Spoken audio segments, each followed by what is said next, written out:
Akwasi sia so asese wa timide nkomo kama se timide abre aso se ye to nkomo no so anam se me de o mahene kwabna santi 925 meda wasena afi makase bribia da kosohwe Adom TV na afi ye nam wase congratulating you multimedia. We really had a lot on our table. None of the CIMG awards na on the ebo ya baso se the obonese enche juma papa and which is political program of the year and which is ankra abaso body muni why ni clearly tibriba de kai mo se ye damwase se mo koso ehwe na mo akire mo adwene na ye nyuma mo so e mo ni so so the celebration is for all of us together and yet made this a year in Kunimi. But quickly make come on so my member Dr. Frank Bano Akwaba Doc Akwaba me say bibia e kama I never many amejoso campaign e kama nyankopon Adom e koso jojo so we ni tia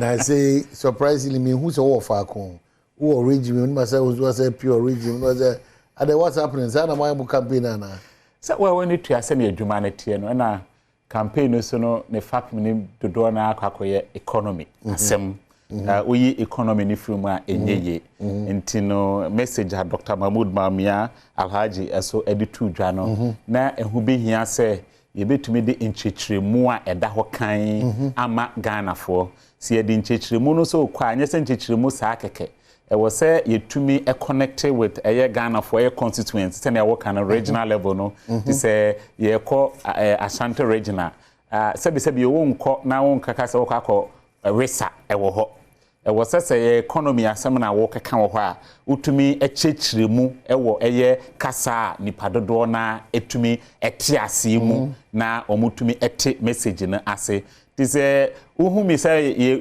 ye dash alaji grusa kaza you say omun dash say ye dash na je say eye message na yanso ye boa as part of the communication part of the party no say eye Dr. Alhaji Mahmoud Baumia eye ni messenger odema Ghana for no ye betumi ede enchichiremu akọ ama Ghana. I see. So is the message going down well? Oh yeah. It is. So you are a data research person. Clearly, what is your measurement? How to say Makwasa Timantem? We say the message is really going down well. Oh, say we feed the issue there. Make us a strategy no ne sebio your opponent here. Inti.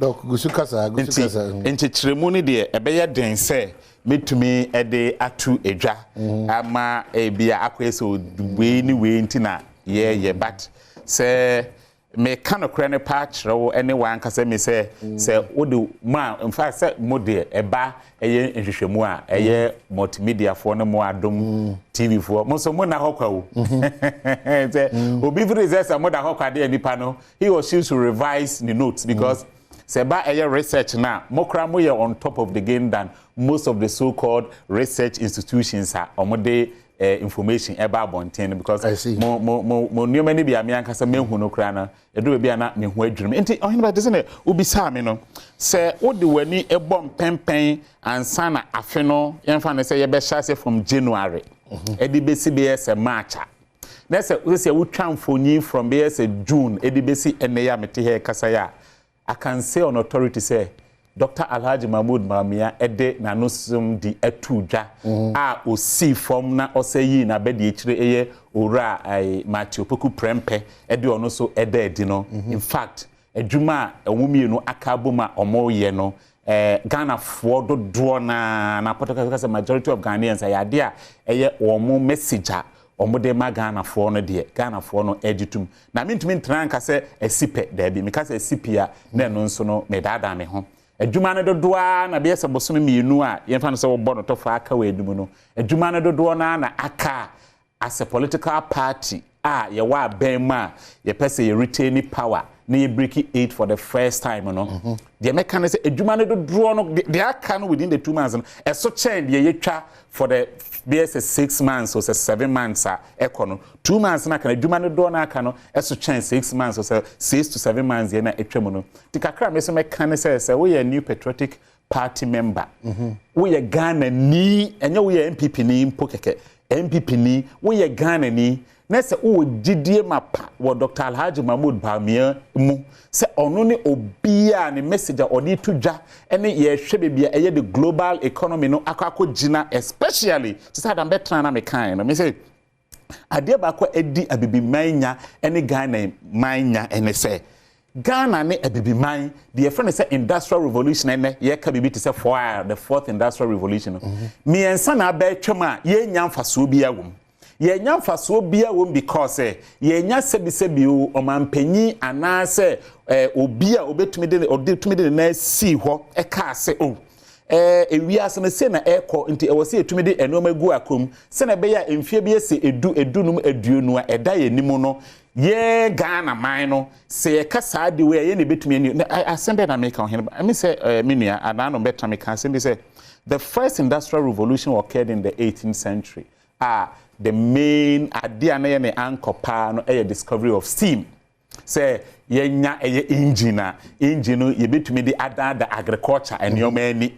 manufacturing when started here in fact first no pa na ye ka wiase na wiase ni nyina ye say ye do afuo na manufacturing enyama in the 18th century no and ebenya the first industrial revolution the discovery of steam sabre no manu na ebenya keteke eso engine eno so na etumi power na sabre no na bibi man ne Ghana man na ye wo sebi yonko asomu that was the time and ye colonialism and I say we under colonization eno ntini enya chefen film ye feel when ebenya the second industrial revolution eno so na de di makoten pa electricity say ye hu enyinam kanea eno nso no ebibi ma enya bibi afri ko saa bre na ye so se bio ne ye ni ahya ase ebia ne ye pre fa hodie tu be ha in the early 1900s ABCBS 1970s no that was the period that ebibi might be bring including Ghana ye nya fa hodie 1957 ye nya fa hodie na from second industrial revolution so the third industrial revolution no menua your friend said discovery of computer and where okay in the late 60s na sabre no adame kan wa me say o man bi ya na friend in India mini ya so obekai o man hene o man India oni me say o mo chen mfiedu o mo je fa hodie 1947 and Ghana je fa hodie 1957 na India chen o man Ghana just 10 years to say the Ghana so ye che bibi mai be brebies mfiedu no du no mu ne ye India che Ghana just 10 years na India for nya safa hodie because India so na ye Britain for ya no mu colonize Ghana o man na di India so oko abakose ma to mo ji independence na fast forward time na ye bre na ye nya ye de na ye coup d'etat so be kaya between 1966 up until the late 70s there na ye coup after coup in fact at a point in pa ya elect a constitutional government impono edru bebia na soldier ban etumi bem ebetugu until the last one them thing say 1979 so me right with history into that breno enso na the third industrial revolution na unity into on mind to say India omode sa breno omo si gina say sa third industrial revolution na discovery of computers no ye say yes ye koye nimu within the next 50 years industrial revolution discovery of computers na see pe computer ni mudia e ba be gina ye India so sa bre o India for omunya omampanyi a na wo sa enisuade hu de sa asemetu dwa no omahene woni se wi ase dodo na asre sa omampanyi no ba ani because sa bre ni ye ka computer e America na ye computer na bia wakaka bia Japan wakaka South Korea na bia wo the UK ene Germany ene your friends in Netherlands mo ababirem and so na ya me no to Africa say almost be as 40 years down the lane ene eye woko abefu internet and 10 times so na so pese wunya information search engine ba ko be din kan a type and answer obe throw bibia shim your friend Google ene wo bisa won say o mahene why na Google penyi a ewiase nyina woda no ehefa na ofini din de se na ehefa na ofia ofri India woko IBM no mo so na computer na tana ewiase no ye discover no na India ne de no mu ni chefa wo mu no a wo na pioneer computers no ene se woko na wo bisa eno so America memu ha o se bi we ni India but woko America memu na bisa se penyi ben woda IBM computers ano a omahene the din they send wo free here or ye India ni wo free India because of eniswadi hu na India nya na no bi na Dr. Alhaji Mahmoud Bawumia so nya say e pese e call the 4th and 5th industrial revolution eye machines and ebe take over ewiase eye coding, computer software, engineering, STEM education and when ebe take ewiase within the next 50 years because it's a discovery of computers no etwam dia e go say Ghana so yesu yetumi nya eniswadi hu no. So within the next 20-30 years, no, say we are simple. Na say you can be mind. Say Africa ne the sub-regional. Say you pe baby a best supply. Say ni midie. And I say nipa oma quadri wasa ni midie ma. I was set Ghana ni free. It is a wo the manifesto na. What throw ho no mo in black and white. Say you be training eye enipa Ghana for nko na we nya wo mo say be we invest you. See one thing about computer software and development. They say. Sebi so woni mutro woni mukan na se wo se obe adwene se obesua obetumi se obi te se Mark Zuckerberg Facebook se no call Harvard woni se when you drop it out and so omokro mu we Harvard no nim di ono wo de develop Facebook se yam billionaire no omokro mu ni bi enti de Dr. Mahmoud Bawumia kan se once awatumi akro free senior high school now to me throw to me kind now what some level of understanding no sante tie no no de oba say ni pani nyina including wo mo mako university ewie ye de ba be mo mo na ese ye de be mamo a enye say ye de be ma so wo wie na watena Ghana na wa pa adwuma yo to say the Indian policy to say the China policy omo ye no say bi be na Ghana so be ye wherever a yes necessary so the technology na ICT eno na di wiase so eni say wo say ni mu die na minimo bi a what Ghana had no say me in fact in July me call South Africa bene Ghana ni bi ekoda the same hotel in fact ono be to me wo nti me ne din kon no so ye ka sa no so ono krote makati me to so be me no ka so obe set up eye sa asemi ya making ya e wo Johannesburg enu ntu no ba betena oba be partners eno aka chem say ono oye Ghana esotumi oye adwuma ma eye firms in the US nti so wo sa ni mu die na omanhene woye enipa bi a ewiase nyina no obi edan wo na se wo ba abibimam ha se bia woyi South Africa efima abibimam bi no se ba side mu die a emi se omo akwadre mu enita Dr. Alhaji Mahmoud Bawumia se ne betumi asolve yen unemployment situation we ni ade ba ko betumi eden asia no na ma mentwamfonyi bi ncho into oka bibi jobs abroad na jobs abroad no se amisi ana no bi esa afi ba ko twem na tamana nurses for issue ba bonten na make am na make say enka be ya say animanu ya ne sie ni eye the capacity say the absorb say nurse we a eye good human capital say kan oman no ebetumi enya nimde eni sika afrimu na me kan ye me say me te say mamu samtrofo bi so tena radio so me pese me boni pedi eka sa say me so sa ma me kra me track me so me ne ya adwem because sa makanda Fofi Antwata ena ye Kenya ene Tanzania asem ya ye ken omo de omo toye exactly so wonim don't me ba so yeah Miami DC Alhaji Hussein donc wa hene abana sante na oye yeso adumo me to catch you enye easy even though they be out here hwe na was the text message yeah it to catch pa brefie na obafie so ache brefie ache no na bi be boko oh sisi de unse niema higher was a mamu de ya mienu yeah kwia ni nsuo aha nti se Dr. Badwam ama yi sisi we decide ni fertilizer bo ehuri ko ewiemu de se for brepa ne bo okosoro pa ade kane na esen oh na kane eduro to akoto ba ko na yeton ACDs no sisi 75 cedis enti na mana resa enye ya no omo ye dollar na Bawumia de ko share sales ediki ni ma IGP na IGP dani na ni na Bawumia na asa ko yi kini ko bie dollar na se onko ye de ope na they say dollar na jinsem I see they say the kuafo bre papa manka na meboa unim say bura na enkane ne ye de bre mon kran ha be 150 no they say na 1,002 50 kg bag of maize and can now borrow 200 cedis. So the dollar continues to be a challenge. Serious challenge. And then the worst part is the fuel price. The one say ye honey dear udo bra diesel Kia Reno and the baby farm. You see a bro bag be say 20 ye be free isekura edi abakumasi ama no ye bo ka ebo chrewa wedwane. Okay, so forgive me if you are not on top of it, forgive me, but I want to know, once you are in a position and you've identified this very important, that's the reality. Yeah. Nyoma AD nyano. What prescription be a model so anoma is when we come, stability of the city, when we come, stability of pricing in terms of fuel pricing. Now, you be A, B, C, D, answer those stabilities I can was. Oh, I think sir, the good news now, me tell you, era John Mahama, the manifesto mama ni J Park essence of opinion. I want to say one. The most important thing now is the agric mechanization centers also be everywhere. Niema ye de be kue nyina e ba o man mu a ye be taxes free so. What am I saying? Is in your manifesto? Yes. So there will be no taxes or especially tractors and a BBT say we decide fertilizers are de ba no.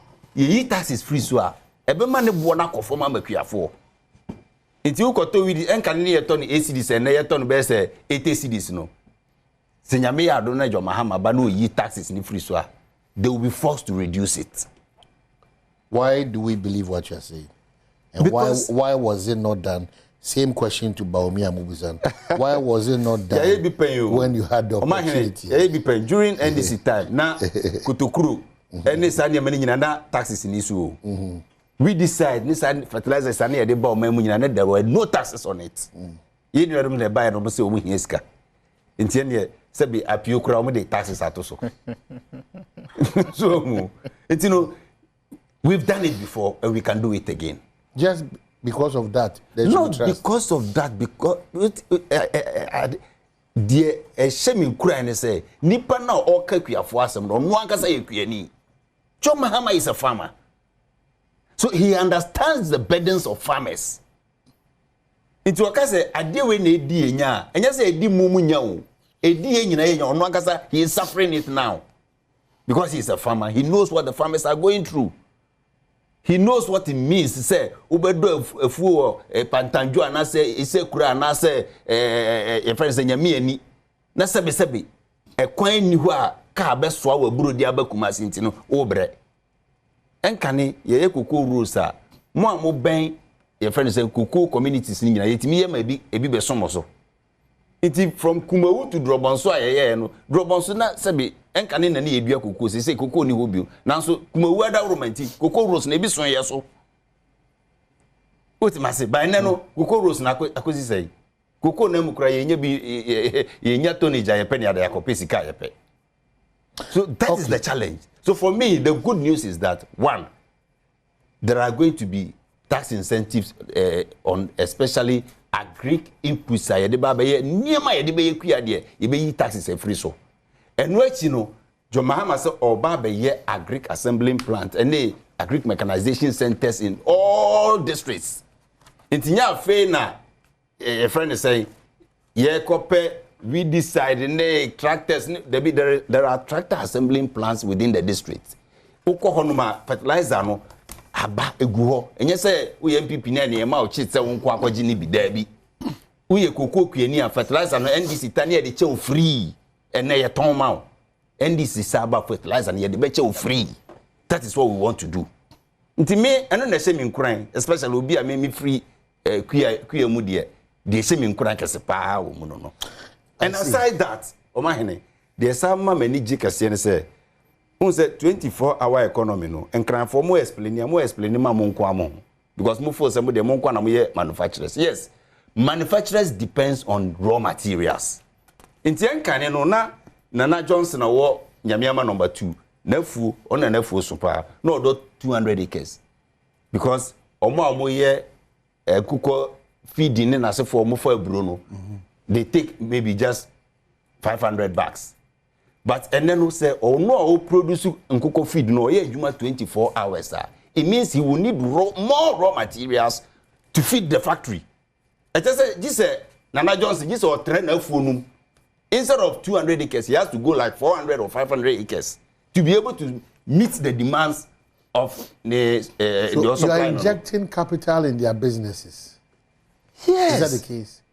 Because they say no. But have you been able to more convince Ghana for where those monies will come from? Because munia bem. Yes. But what me describe the economy as junk. Yes. And yeah, they describe you. Fitch for describe you. Rating agencies. You don't necessarily have to support them. You are here only judge show. Say Ghana for the mama verdict in say. And I'm saying you are not in government. Yes. What you fetch for the and I was a JD because we shall sit in Abraham. Enkoye. Bibia agency. Yes. So we are. That's the most. But let me give you another scenario. Omahene. Yeah, ejuma ye pon 5 o'clock this year. Mufa nipa 20 anameboa. Abanji income tax free sa nipa 20 no ho anameboa. Oje senate oje VAT na asefo sa nipa 20 no. Omo nyina koto petro. Omo nyina ko restaurant. Omo they pay all those taxes anameboa. Say under the 24-hour economy. Sa banka se monye adwuma around the clock the 20 people become 60 people anameboa. Sa 60 no nipa 40 income tax mbambe ka ban ho. So even if government is giving you incentives on the side of electricity, water bills, tax incentives are still he's getting more taxes from the other 40 people you've added.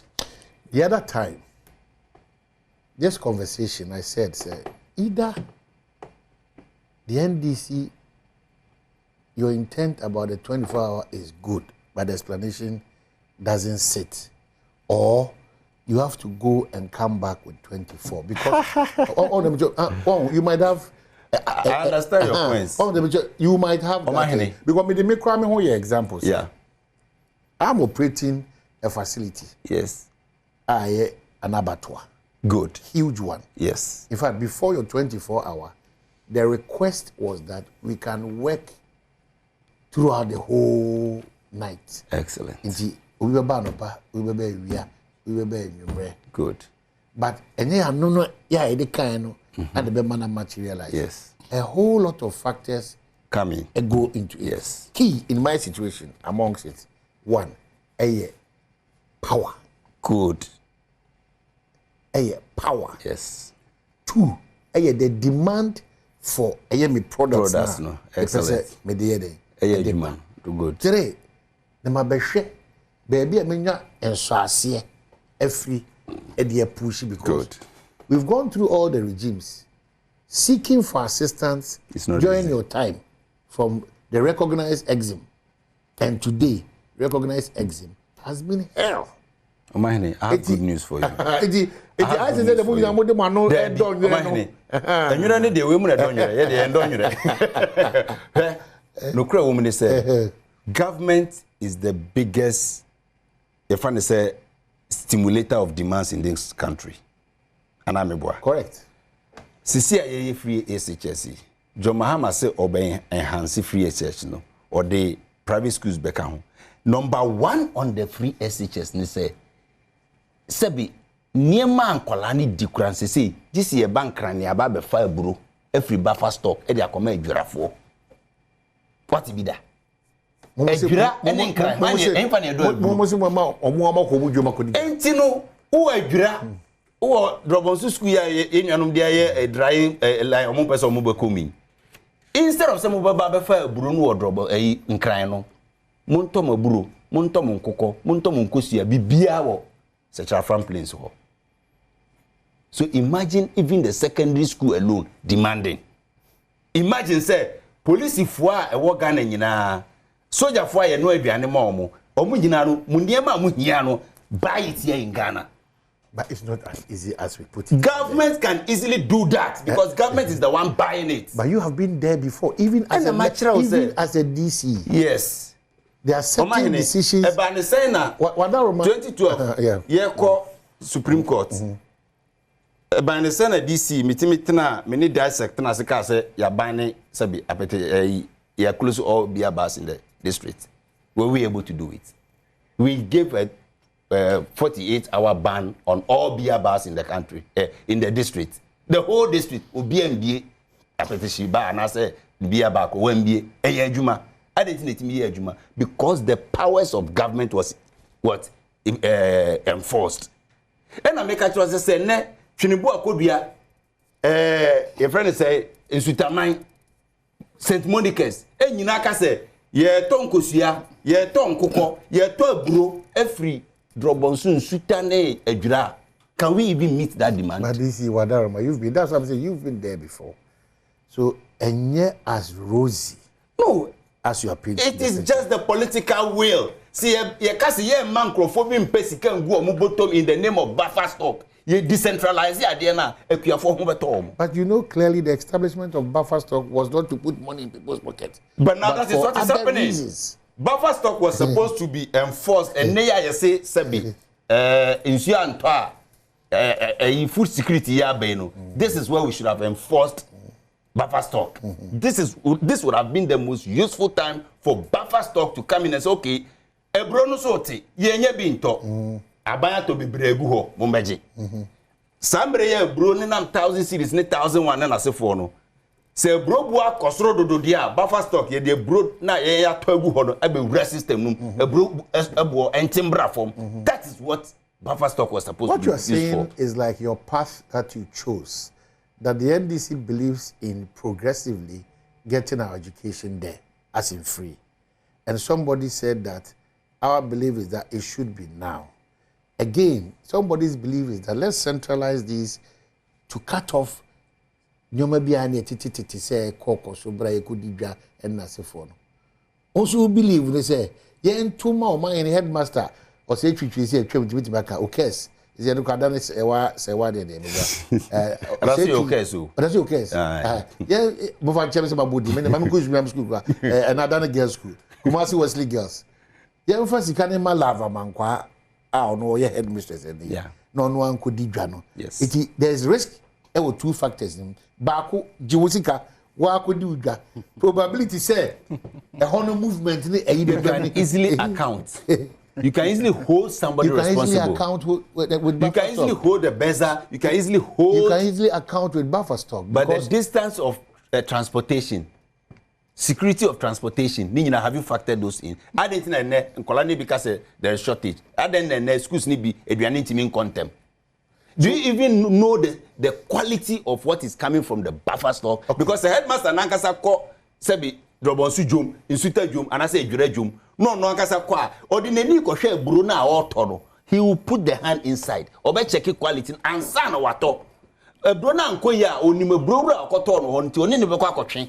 Bahano di anko ya. Buffer stock. That is the point.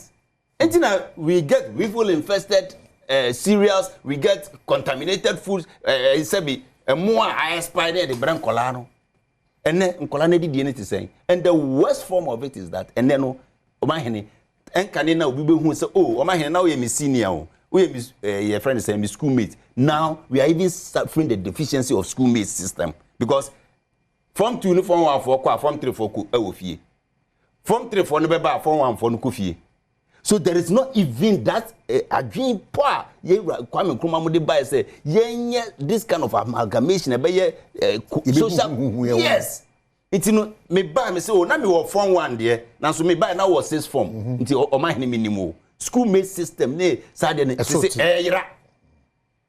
Is intakukura okwa intakuno papa ben feeling him papa ben because form 1 for come intakua na form 3 form so akosi echire. So for me I believe that NDC GDC adeni decentral we are the fathers of decentralization. Inti adeni nim said ye no ye the local assembly system need decentralization ba Ghana. Right. And it affected our development so well. Okay. Doc, me was na o chef no pijam. We no pijam. So far problem. Minchia because BC do. Minchia honorable DC. First time I'm in the former DC. It's the first time I'm in the Let me say all kind. Let me say na making kind story bit no. Na and he say eh me na kakra say NDC party assemna honorable former DC. Na say party for NDC na me was story be the how man here make me create no read that a daily graphic na December 31st 2016 time in the year 1:46 p.m. area okay na enipa all say Mr. Jacob call On an Director General, Ghana Education Service, DS. Omahime. Caption in this, or say, SHS in Northern Ghana cry for feeding grant. And the NDC. Omahime. SHS. They are crying for. They are crying for feeding grant. So in the Daily Graphic, where a graphic penny in Central penny or Ghana Haneka say, Papa Neba, and walk. Or say, government assisted second cycled schools, institutions in the northern, upper east, and upper west region may not reopen for the second term of 2016-2017 academic year. Omahine. Ebreya papa kasi omahine. Na ye implement free senior high school. Then time no na uko school la. What do bako omahine? What do bako SS Ghana ha? Na utua school fees. Na NDC abans wo ye their friends say free progressive. Ah, so what can you na aboma? Term ni nyina na utua 58 Ghana cedis. We dey available between akọ check. 58 Ghana cedis. 58 Ghana cedis nkra na enko. Edrumre bi ma school say one northern region so mu mie because aduane o mu bedie no kra ya asem. Honorable senator e waka aduane ho asem. So which one do we pick? Aduane e di ni enye ana de bi ma kra di mi school. Ama me po de me de me can say me position baby me feedback because I'm coming from a poor home. Intimidate I am make issues affect the ordinary Ghanaian or mine. Me dey am person me any politics. Me dey be am Vietnameka. Ma fi dey am because you na dey be ameka. I am person me any politics. But ye ka party or say owo the mental fortitude any nimdie aye to be this educational system. Near to be my Ghana form to mo dey and the NDC dey come cast me be. Because I make a way at home. So, honorable DC. Our prescribable solution, man. Why centralize it when you can decentralize for everybody to get free access? And Mr. Wakras who punching holes into why it was centralized. Because of Nyoma na Ekoso. The procurement of foodstuffs. Between even no centralized crime or man. There has been countless occasions, sir. I mean, some primary report to be yache proprietor. Yache headmaster, yache headmaster, all smuggles, Diane na. Yes, you know, the Abba school monos, the Dima school for dinner. What smuggle of a pickup, was to say, wait, more quackoton wabonting. When you're in America, is there? Yeah, several. Swim. And no pay centralizing, no, send a bear, sa inefficiencies, Miss Hanu carbine set in Kibby from. Still, the Yanni Pebby or Mofakutukan, Dianaka Crane or Mosasa. I don't know where now think climate to Abraham. Yeah, simple question. So, yes, what is awesome? Now, so what kind of buffer stock? What kind of whole policy now? So, to send me DC a kind or might create a regional centers. In fact, I'm saying this on authority because I was part of the identifiable group of our manifesto. And as part of our mandate, Charles, a meeting twice. The first meeting, Omo head office. And the second meeting, so we meet with the vice president. Omankasa in a meeting. Said there are regional centers. Omo yede aduane no eco regional centers so to ho NSA bia o regional o for free na de ba kokro mo sai ye ne say you see oman you say asem ye kai e mamu na ho na de ba we Charles for na kan me say wodim owas headmaster or reverend on a Charles president. I was in the meeting with him on na kan on na and I have the report. I wrote the report myself and walk say even mpono movement from the regional center to the various institutions, government are more transportation grant. Now the only challenge a woman say, I transportation grant, and temp send your more expecting to say and kabeba. Okay. And this obika asem different to what minority they are. Not say be be send information. Okay, so the Ghana buffer stock main function. It acts as a cushion against supply and demand fluctuations in the market.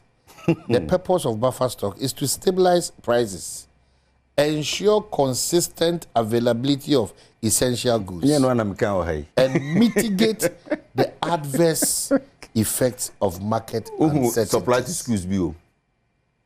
Supplies to school bio. But clearly. Who supplies to schools bio. But clearly. Oh my henny. But clearly. So it's a misapplication of rules.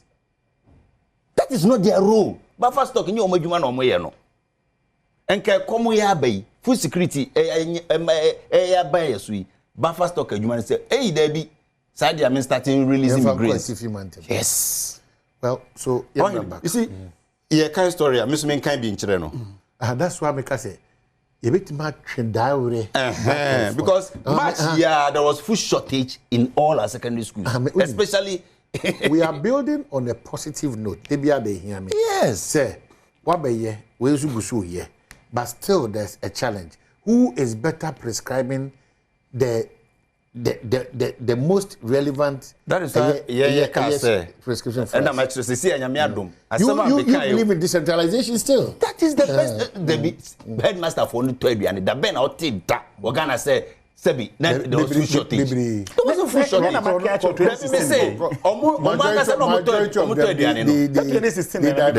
You know what happens? Feeding grants. In fact, feeding grants in the northern sector. That was under the scholarship system.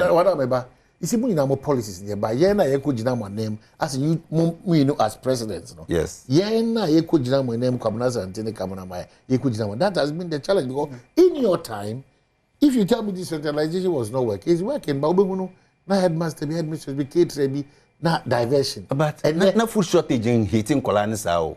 Okay, you be come here. Okay, so you be come aba, you cooking part. You ba, then we can continue our conversation. Well, yeah, the money must yasa back be my main question that Dr. Frank Bano has said nafe alaji Fusaini Donko, but quick one. Menka will say Obesha. Nancy, young fine, no ma be bring Niagro. Your fashion won't send your friend Niagro crowd. Nti Mamina in Mekoyasi, one on our share so Quanson Kusukra, intiminimu Ninkitown. Beachfront bar and restaurant. One no Asia so Quanson Kusu, the luckiest for so honum. Also, my big support.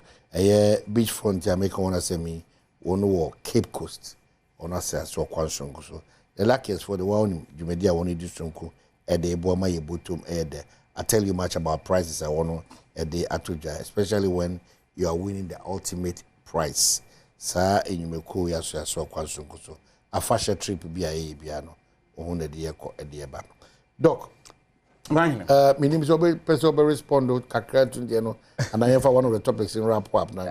I think say one of the topics in wrap up. But the interest too. Manenka Galamsino, Manenka. Oh, Manenka was. Issues ni be I mean to me can once. Yes, with the opposite sources. Yeah, in fact, I cram the best of it. Also, about agriculture, dear now. Let me say, Dr. Alhaji Mahmoud Baumi and the vision is clear. And I say, what kind of policy statement, the vision statement, or the two any the manifesto of my problem I war Ghana hano or my and yet a Diana do a deal. But the challenge has to do with post harvest losses. Say, if I say, what pay attention, but on say, you what Ghana hano, and I'm say, ye agriculture no, and I say, equia jubano, Portugal say, a rain fed agriculture. Inti edrum rebi ati se tomatoes se o mahene se se aminuti he tomatoes aba ma emi se wona mudwomu kra na ye de tata ebetumi so edrum rebi na sa tomatoes na no obetumi echia se wo pebi na wonya bi na ebre na tomatoes aba te se sa abre na aba no ene wo senka yetumi ewo enioma anase beebi a sa tomatoes ye abusui ana abunkamsui enka yebetumi akora se na beya se ebre bi bedu na tomatoes no ho akwa apia na nka yetumi ayebi na sa friend send the Portugal se be storage facilities yi no ena oba ye mami ha dodo na anase okobebia ye afuo no kase ne pa eni ho in the time sometimes mpono dobaye no emfi bebia ya do eye dobaye no emedru krokesi mu no na dodo na ayeden asɛn nti wohwɛ eye manifesto Dr. Mahmoud Baumia editu dwana eno ne ade ba kwa waka ho asem pa we investment asem no to nkyɛn a oka Development Bank of Ghana asem say ye be attractive further private investment na ya ma akuafo no akɔ commercialization of farms no to nkyɛn a ade ba kwa na ya produce different staple food nnuane a yanka say ye di no ɔman mu ha na ɔban hene na me ka when me kan sa ataka omahene ma me ma data ka omahene time ye be for akonya MPP abambe for akonya in 2017 na emo rice emo aye kraba Ghana memu ha na ye almost be 900,000 metric tons. 900,000. Yes. In fact, agricultural products in Kwamahine it cost Ghana $2.6 billion. Emo and number 1, number 2 wheat, and number 3 poultry. Emo ne dimu akonta ne kra approximately 900,000 metric tons Omahine. As of 2023 Omahine, emo na ne kra 900,000 metric tons Omahine. As of 2023 data from the Ministry of Food and Agriculture, and you can check other US websites Omahine. Atia before be 440,000 metric tons. Currently, it's about rice sufficiency. We are almost doing 50-50. Meaning, say a more 100 a DBiano, a more edumu. Ghana memu eduano. Now, I be jia dance here say, a be mind the local rice. And Mr. Saturday Mkwe program kra, obi bremi bi. Ema mi to obi wo studio hono mo say. Say the palm man food di one dance say, and money a fan. Palma meje baako edukofi o mahine. We any the data anti eba. Say, you reduce dependence on agricultural imports of mahine. Dr. Alhaji Mahmoud Bawumia and Nana Akufo-Addo's MPP has shown the track record. Into what can our manifesto them send ya aka say you bet me minimize post-harvest losses. Into what say Ghana for eto abamano near the 2 nation in sa. Or no dear friend say agricultural enclaves, no. Send a beya you bet to me. I hear the friend say irrigation farm man you South Africa ebro omudua bro muno ya green ubenya burawe from January to December. And so South Africa ensuo ento hot say the ensuo to Ghana because of irrigation farming. Because post harvest losses no minimal, especially look at the Cape Town area, the Cape Town province. Post harvest losses minimal to say grapes near ade omodo ho. And no near there Dr. Alhaji Mahmoud Bawumia ka say omo na ban die e ho no de ni be kire pa na investment do na ebetumi akọ se na be ya aduane na ekodrum re bi a na ebusua kodru be bi so a na afienu na yenye bi kranto no ye betumi aso ano nti agrek de ne de kakra me ye vision ye wo ho a me de be so no. Okay, let's offer some enko issues no so they are. We have 10 minutes. We can't do much. We have 10 minutes. Bet mama 4 no mama 4 na 2 no. Add that. Ma 24 no me fa. The person will be bibia. Me does. Omahene. Odi 4 na kan 2 no ho. Dabi me for 2 no. Dabi. Na mama for 4. So no one Canadian ti owi age se me take akra free ho. Eti for 3. Kwa de ko is for 3. Omahene me does. Omahene. Me fa 3 there ene ye manifesto ho asem na Omahene meka. Na se o hwe ye manifesto Omahene emi se ade ba ko ye Ghana fo ene mebunu wona wo wie university, wona wo wie technical universities, one more wie training colleges, health colleges, omo problem anaso omadeswa kese a omo wopa adwumasem Omahene. Na se mentwamfo hi Omahene menkai omo especially omo call nurses ne omo call health training colleges na between 2012 to 2016 Omahene we do be di madance and I have the record there. There was an embargo on employment of health workers. Let me see whether I can get. There was no embargo on that. Essential services, there was no embargo. Which one is that? Police, health service, I have the data teaching, here. There was no embargo. It was public sector. No. And even that one, it was supposed to be replacement. No, check it well. Check it. I remember. Nurses, doctors, there was no ban. Okay. Nurses, doctors, police, military, all the security services, there was no ban. Okay. Mr. checking here. We confused the two. Public sector, yes. Mami can say we there. Yes, facts doesn't lie. Yeah. Or say your true phone or some dance in your America memo. Omahene, we a Ministry of Health, 22nd February 2019. Nipa and Sasha Krater as your friend Nakwabena Ajime, Chief Director for Ministry of Health. Omahene, me kind actually say. The attention of the ministry, the president in his State of the Nation address said, to deliver healthcare to Ghanaians more efficiently in 2018, government granted financial clearance for the recruitment of 11,000 health professionals to increase existing critical staff to augment the efforts of clinical staff in September 2018. Omahene. Now say, okay, further. Or say nipa kwe mono. Nipa na one year school between 2012 to 2016 at young former Juma. No, that's not correct. That was the backlog. That is not correct, doctor. That's not correct. Well, this is me reading. Do you admit that they picked a lot of backlog from No. Yeah.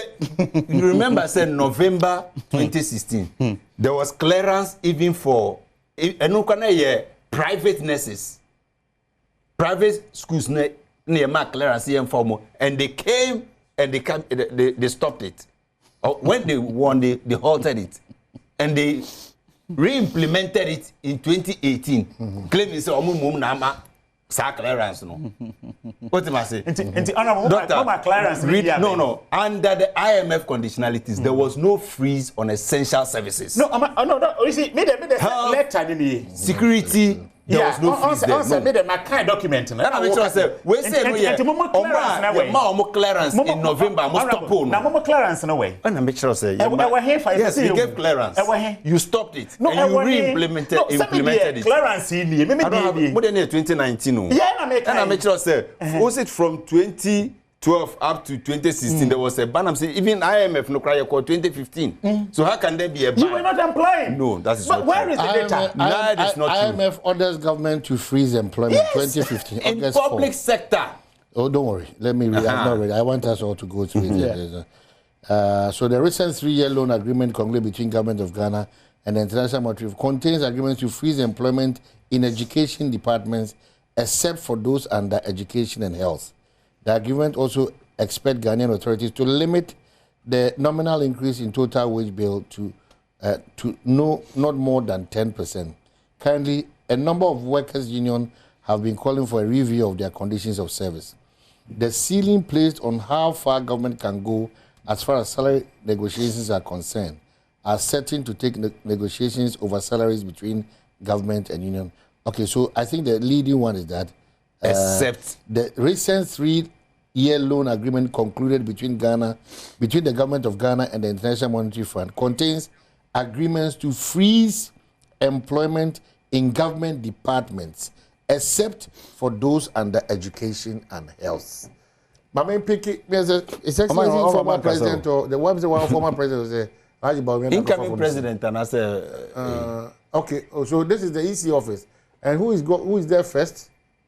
Dr. Baumia. Oh, okay. Filing of nomination. Yes. Oh, okay. And he only said then we are the former president. Yes, also the need echo. And I'm surprised they've chosen the same day. Oh, so we move this. Almost here, I put on somebody.